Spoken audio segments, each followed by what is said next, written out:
Hi, இன்றைக்கி நம்ம நித்யாமிரத்தில் இருக்க விநாயகர் சதுர்த்தி பாக்ஸ் பற்றி தான் பார்க்க போகிறோம். வாங்க வீடியோக்குள்ளே போகலாம். இந்த பாக்ஸ் நீங்கள் ஸ்விக்கி ஜொமேட்டோவில் ஆர்டர் பண்ணலாம், இல்லைனா நீ நேராக போய் கடையில் கூட வாங்கிக்கலாம்.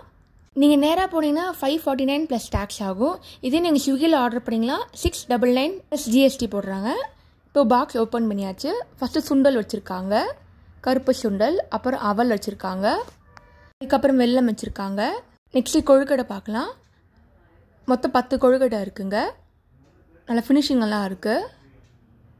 நெக்ஸ்ட்டு ஸ்நாக்ஸில் பார்த்திங்கன்னா தட்டை வச்சுருக்காங்க, முறுக்கு இருக்குது, 2 லட்டு வச்சுருக்காங்க. இதில் தட்டை பார்த்திங்கன்னா 100 கிராம் இருக்குது, முறுக்கு 100 கிராம் வச்சுருக்காங்க, கருப்பு சுண்டல் 250 கிராம் வச்சுருக்காங்க. கொழுக்கடைலாம் சாஃப்டாக இருந்துச்சு, டேஸ்ட்டாக சூப்பராக இருக்குது, எல்லாம் ஸ்வீட்டோடு இருந்துச்சு. ஒரு வேலையான விநாயகர் சதுர்த்தி பாக்ஸ். நீங்களும் ட்ரை பண்ணி பார்த்துட்டு எப்படி இருக்குன்னு சொல்லுங்கள். இதே மாதிரி நிறைய ஃபுட் ரிவ்யூஸ்லாம் யூடியூப் சேனல் போட்டிருக்கேன், அதையும் மறக்காமல் செக் பண்ணி பாருங்கள். ரீசெண்டாக ATBயோட கோகுலாஷ்டம் பாக்ஸோட போட்டிருந்தேன், அதையும் மறக்காமல் செக் பண்ணி பாருங்கள். தேங்க்ஸ் ஃபார் வாட்சிங். இந்த வீடியோ உங்களுக்கு பிடிச்சிருந்தா லைக் பண்ணுங்கள், ஷேர் பண்ணுங்கள், சப்ஸ்கிரைப் பண்ணுங்கள்.